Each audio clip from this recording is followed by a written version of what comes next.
আসসালামু আলাইকুম। আজকে আমি শেয়ার করতেছি দারুণ একটা কদম মাখার রেসিপি। তোমরা অনেকে হয়তো কদম ফুল চিনে থাকো, কিন্তু কদম মাখা যে খাওয়া যায় সেটা কিন্তু তোমরা এই ভিডিওটা না দেখলে বিশ্বাসই করতে পারবে না।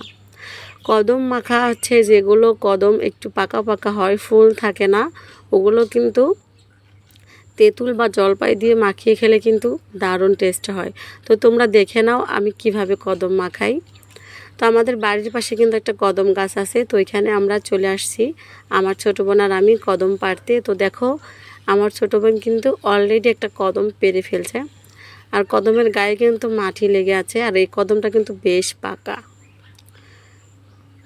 তো দেখো লাঠি দিয়ে খোঁচা দিয়ে কদম পাড়তেছে।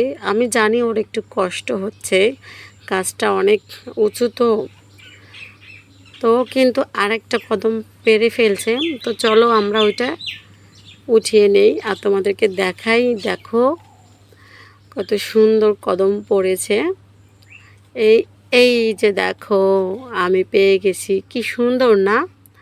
মনে হচ্ছে রেখে দেই, এটা খাওয়ার দরকার নেই, কিন্তু এটা তো নষ্ট হয়ে যাবে, তাহলে খাওয়াটাই ভালো।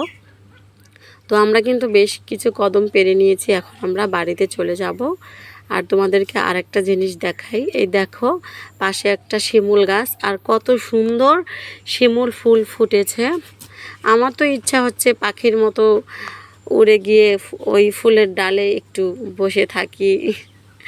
আমার অনেক ভালো লাগতেছে দেখে। আর তোমাদের কেমন লাগতেছে কমেন্টে কিন্তু অবশ্যই জানাবা। বসন্তকালে কিন্তু শিমুল ফুল ফুটে। তো চলো এখন আমরা কদমের মাখা বানাবো।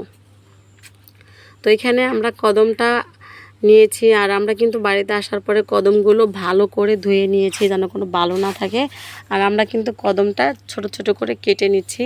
তোমরা যদি চাও কদমের মাঝখানের অংশটা ফেলে দিতে পারো, তো আমরা কিন্তু ওটা নিয়ে নিয়েছি কুচি কুচি করে কেটে। আর এখানে গ্যাসের চুলার ভিতরে আমরা দিয়েছি 3টা জলপাই। জলপাই আমরা পুড়ে নিয়েছি, আর সাথে নিয়েছি শুকনা মরিচ। তো আমার ছোটো বোন শুকনা মরিচ আর জলপাই দিয়ে ভর্তাটা এখন বানিয়ে নিবে। তো সবগুলো কিন্তু মেখে নিয়েছি, আর আমরা কিন্তু সাথে দিয়েছি একটু সরিষার তেল।